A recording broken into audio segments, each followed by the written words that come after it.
संकल्प ले लिया है कि हम अपने आने वाला पीढ़ी के लिए लड़ाई लड़ेंगे।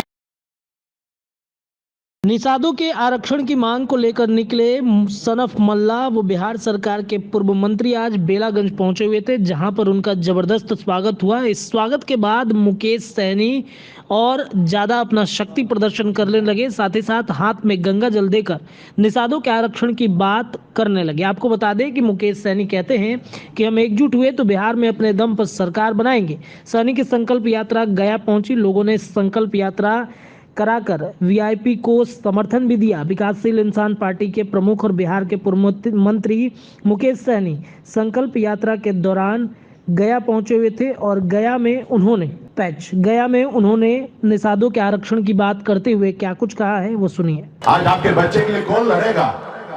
आज हम ऐसे माँ बाप हैं, ऐसे भाई हैं कि हमारे घर में बच्चे दम तोड़ देते हैं। इलाज के अभाव में हम उसको इलाज नहीं करा पाते हैं। जब हमारे घर में बच्चे बीमार पड़ता है तो हम सरकारी हॉस्पिटल में जाते हैं और वहां सही से उपचार नहीं होता, जिसके कारण हमारे बच्चे दम तोड़ देते हैं। लेकिन जिसके पास पैसा है वो प्राइवेट हॉस्पिटल में बच्चे को इलाज कराता है, उसके बच्चे को जिंदगी मिलता है और आपके बच्चे को मौत मिलता है। आप बताइए कि आप कैसे माँ बाप हैं? और उसके लिए कौन लड़ेगा? उसके हक अधिकार के लिए कौन लड़ेगा? आप ही को लड़ना पड़ेगा। तो इसलिए साथियों संघर्ष करना पड़ेगा। आज मुझे देखिए, मैं भी एक गरीब घर में ही जन्म लिया। पिताजी मछली मारते थे, दादाजी मछली मारते थे। जहां मेरा जन्म हुआ हजारों समस्या था। हमारे घर में अगर 4 दिन अगर मछली ना मारा जाए तो 5वां दिन घर पे खाना नहीं बनेगा। ऐसे घर परिवार में मेरा जन्म हुआ। लेकिन मैंने लड़ाई लड़ा, संघर्ष किया। मैंने गरीबी से लड़ाई लड़ा, अपने नसीब से लड़ाई लड़ा और मैंने बदला। मुंबई जैसे शहर में 18 साल की उम्र में मैं गया, वहां संघर्ष किया, मेहनत किया, मजदूरी किया। 900 रुपया महीने पे मैं नौकरी करता था, 30 रुपया रोज पे मजदूरी में करता था। लेकिन मैंने संघर्ष के बदौलत, अपने मेहनत के बदौलत मुंबई जैसे शहर में मैंने झंडा गाड़ा। वहां पे एक बेहतर जिंदगी जी रहा था। फिर मैंने देखा कि मैं तो बहुत आगे निकल गया हूं, लेकिन हमारा समाज, हमारे अपने लोग बहुत पीछे है। लोग चांद पे घर बनाने के लिए सोच रहा है, लेकिन हमारे लोगों के लिए इस धरती पे रहने के लिए घर नहीं है। फिर मैंने बॉम्बे को छोड़कर, ऐशोआराम की जिंदगी को छोड़कर, घर परिवार बच्चे को छोड़कर आज बिहार में आपके हक अधिकार के लिए लड़ाई लड़ रहे हैं। एक समय था गरीबी में, बेहतर जिंदगी जीने के लिए माँ बाप को छोड़कर मुंबई जैसे शहर गया।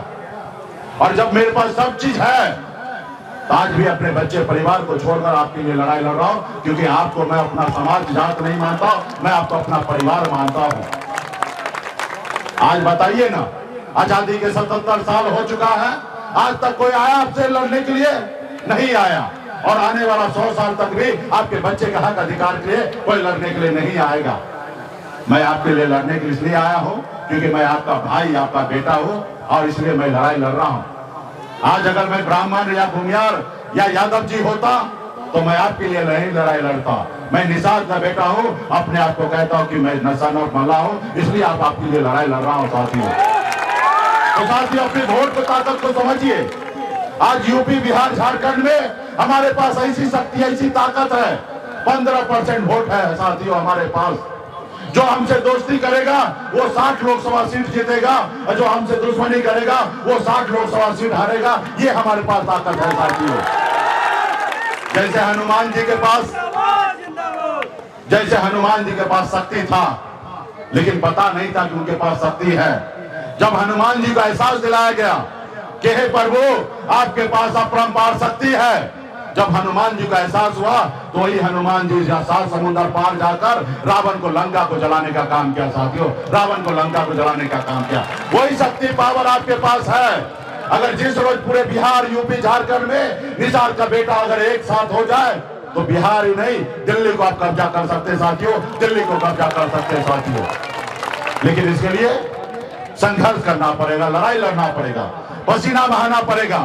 आज इस देश में पैसा से भी बढ़कर है साथियों पावर, और पावर आपके उंगली में है।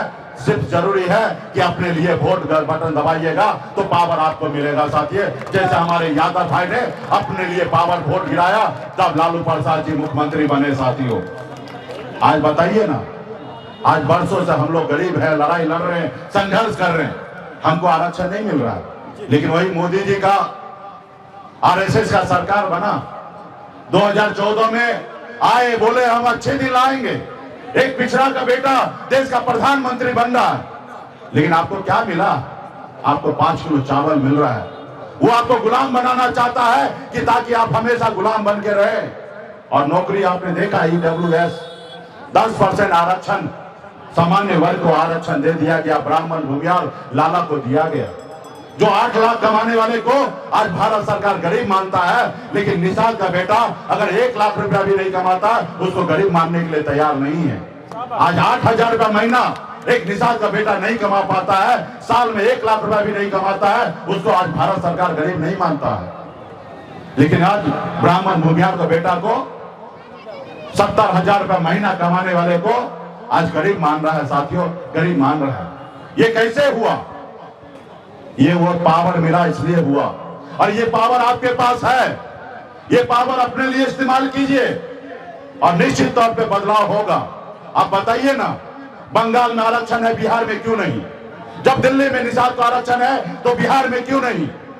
ये बताइए कि बिहार दूसरा देश का पार्ट है क्या? ये बिहार बांग्लादेश में है क्या? ये बिहार पाकिस्तान में है? अगर ये पाकिस्तान और बांग्लादेश में नहीं है, अगर हिंदुस्तान में है और एक ही संविधान से चल रहा है, तो फिर हमारे साथ भेदभाव क्यों?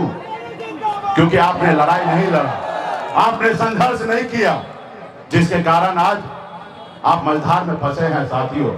आज हम वो लोग उस कुल खानदान के लोग हैं, एकलव्य के वंशज हैं। हम वो कुल खानदान से आते हैं कि हमारे नाव पे बैठे श्री राम जी तो हम उनको पार लगाए, लेकिन आज आप मझधार में बैठे हैं, आपको पार लगाना पड़ेगा साथियों। और आपका चुनाव चिन्ह भी वही नाव छाप है। सिर्फ जरूरी है इस चुनाव चिन्ह के साथ खड़ा होने का, और जब खड़ा होइएगा तो आपका बच्चे का भविष्य बेहतर होगा। आपका बेटा कलेक्टर बनेगा, एसपी बनेगा, एसडीओ बनेगा। आज आपके बच्चे के लिए कौन लड़ेगा? आज हम ऐसे माँ बाप हैं, ऐसे भाई हैं कि हमारे घर में बच्चे दम तोड़ देते हैं इलाज के अभाव में, हम उसको इलाज नहीं करा पाते हैं। जब हमारे घर में बच्चे बीमार पड़ता है तो हम सरकारी हॉस्पिटल में जाते हैं और वहां सही से उपचार नहीं होता, जिसके कारण हमारे बच्चे दम तोड़ देते हैं। लेकिन जिसके पास पैसा है वो प्राइवेट हॉस्पिटल में बच्चे को इलाज कराता है, उसके बच्चे को जिंदगी मिलता है और आपके बच्चे को मौत मिलता है। आप बताइए कि आप कैसे माँ बाप हैं? और उसके लिए कौन लड़ेगा?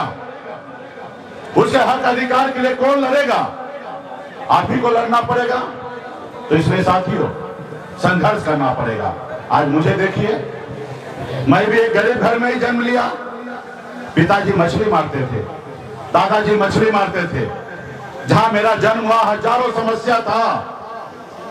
हमारे घर में अगर 4 दिन अगर मछली ना मारा जाए तो 5वां दिन घर पे खाना नहीं बनेगा। ऐसे घर परिवार में मेरा जन्म हुआ।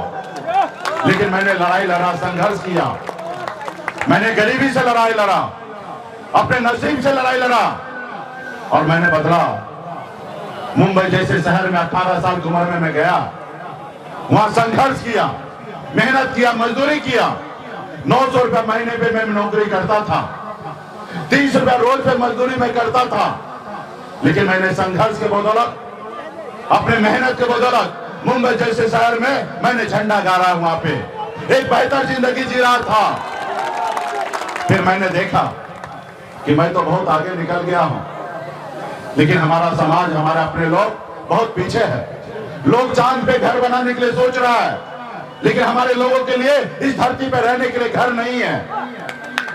फिर मैंने बॉम्बे को छोड़कर, ऐशोआराम की जिंदगी को छोड़कर, घर परिवार बच्चे को छोड़कर आज बिहार में आपके हक अधिकार के लिए लड़ाई लड़ रहे हैं। एक समय था गरीबी में बेहतर जिंदगी जीने के लिए माँ बाप को छोड़कर मुंबई जैसे शहर गया, और जब मेरे पास सब चीज है तो आज भी अपने बच्चे परिवार को छोड़कर आपके लिए लड़ाई लड़ रहा हूं। क्योंकि आपको मैं अपना समाज जात नहीं मानता, मैं आपको अपना परिवार मानता हूं। आज बताइए ना, आजादी के 77 साल हो चुका है, आज तक कोई आया आपसे लड़ने के लिए? नहीं आया। और आने वाला 100 साल तक भी आपके बच्चे के हक अधिकार के लिए कोई लड़ने के लिए नहीं आएगा।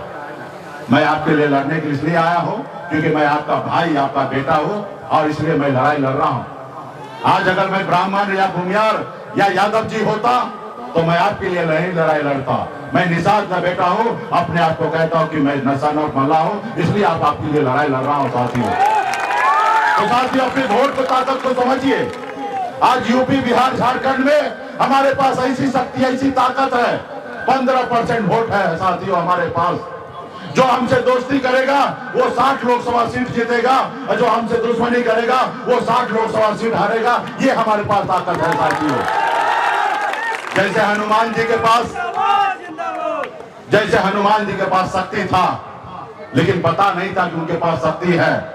जब हनुमान जी को एहसास दिलाया गया कि हे प्रभु, आपके पास अपरंपार शक्ति है, जब हनुमान जी का एहसास हुआ तो वही हनुमान जी 7 समुद्र पार जाकर रावण को, लंका को जलाने का काम किया साथियों। रावण को लंका को जलाने का काम किया। वही शक्ति, पावर आपके पास है। अगर जिस रोज पूरे बिहार, यूपी, झारखंड में निषाद का बेटा अगर एक साथ हो जाए तो बिहार ही नहीं, दिल्ली को आप कब्जा कर सकते साथियों, दिल्ली को कब्जा कर सकते साथियों। लेकिन इसके लिए संघर्ष करना पड़ेगा, लड़ाई लड़ना पड़ेगा, पसीना बहाना पड़ेगा। आज इस देश में पैसा से भी बढ़कर है साथियों पावर, और पावर आपके उंगली में है। सिर्फ जरूरी है कि अपने लिए वोट बटन दबाइएगा तो पावर आपको मिलेगा साथियों। जैसे हमारे यादव भाई ने अपने लिए पावर वोट गिराया, तब लालू प्रसाद जी मुख्यमंत्री बने साथियों। आज बताइए ना, आज बरसों से हम लोग गरीब हैं, लड़ाई लड़ रहे हैं, संघर्ष कर रहे हैं, हमको आरक्षण नहीं मिल रहा है। लेकिन वही मोदी जी का आरएसएस का सरकार बना, 2014 में आए, बोले हम अच्छे दिन लाएंगे, एक पिछड़ा का बेटा देश का प्रधानमंत्री बन रहा है। लेकिन आपको क्या मिला? आपको 5 किलो चावल मिल रहा है। वो आपको गुलाम बनाना चाहता है कि ताकि आप हमेशा गुलाम बन के रहे। और नौकरी आपने देखा, ईडब्ल्यूएस 10% आरक्षण, सामान्य वर्ग को आरक्षण दे दिया गया, ब्राह्मण, भूमियार, लाला को दिया गया। जो 8 लाख कमाने वाले को आज भारत सरकार गरीब मानता है, लेकिन निषाद का बेटा अगर 1 लाख रुपया भी नहीं कमाता, उसको गरीब मानने के लिए तैयार नहीं है। आज 8,000 रुपया महीना एक निषाद का बेटा नहीं कमा पाता है, साल में 1 लाख रुपया भी नहीं कमाता है, उसको आज भारत सरकार गरीब नहीं मानता है। लेकिन आज ब्राह्मण, भूमियार का बेटा को 70,000 रुपया महीना कमाने वाले को आज गरीब मान रहा है साथियों, गरीब मान रहा है। ये कैसे हुआ? ये वो पावर मिला इसलिए हुआ, और ये पावर आपके पास है। ये पावर अपने लिए इस्तेमाल कीजिए और निश्चित तौर पे बदलाव होगा। आप बताइए ना, बंगाल में आरक्षण है, बिहार में क्यों नहीं? जब दिल्ली में निषाद का आरक्षण है तो बिहार में क्यों नहीं? ये बताइए कि बिहार दूसरा देश का पार्ट है क्या? ये बिहार बांग्लादेश में है क्या? ये बिहार पाकिस्तान में है? अगर ये पाकिस्तान और बांग्लादेश में नहीं है, अगर हिंदुस्तान में है और एक ही संविधान से चल रहा है, तो फिर हमारे साथ भेदभाव क्यों? क्योंकि आपने लड़ाई नहीं लड़ा, आपने संघर्ष नहीं किया, जिसके कारण आज आप मझधार में फंसे हैं साथियों। आज हम वो लोग उस कुल खानदान के लोग हैं, एकलव्य के वंशज हैं। हम वो कुल खानदान से आते हैं कि हमारे नाव पे बैठे श्री राम जी तो हम उनको पार लगाए, लेकिन आज आप मझधार में बैठे हैं, आपको पार लगाना पड़ेगा साथियों। और आपका चुनाव चिन्ह भी वही नाव छाप है। सिर्फ जरूरी है इस चुनाव चिन्ह के साथ खड़ा होने का, और जब खड़ा होइएगा तो आपका बच्चे का भविष्य बेहतर होगा। आपका बेटा कलेक्टर बनेगा, एसपी बनेगा, एसडीओ बनेगा। धीरे धीरे से मेरी जिंदगी में आना, धीरे धीरे से दिल को चुराना। नमस्कार, मैं अनुराधा पौडवाल 26 नवंबर को पैनोरमा स्टार सीजन 6 के कार्यक्रम में पूर्णिया बिहार आ रही हूँ। मुझे पैनोरमा ग्रुप के निर्देशक संजीव मिश्रा जी ने बुलाया है, तो हम सब मिलते हैं पैनोरमा ई होम्स में शाम 7 बजे। नमस्कार। अगर ये वीडियो पसंद आई और वह बिहार के राजनीति और बिहारियत से सरोकार रखेनी तो सब्सक्राइब बटन दबा के चैनल के सब्सक्राइब कर ली। ओजे एगो घंटी बा, ओकरा बटन दबा देला से कुल सटीक और मारक खबर रुआ मुफ्त में मिल जाई। अगर रुआ पत्रकारिता के हमनी के नया प्रयोग में सहयोग कर चाहतानी तो ज्वाइन बटन दबा दी। पेटीएम नंबर नोट कर ली 9386816700। धन्यवाद।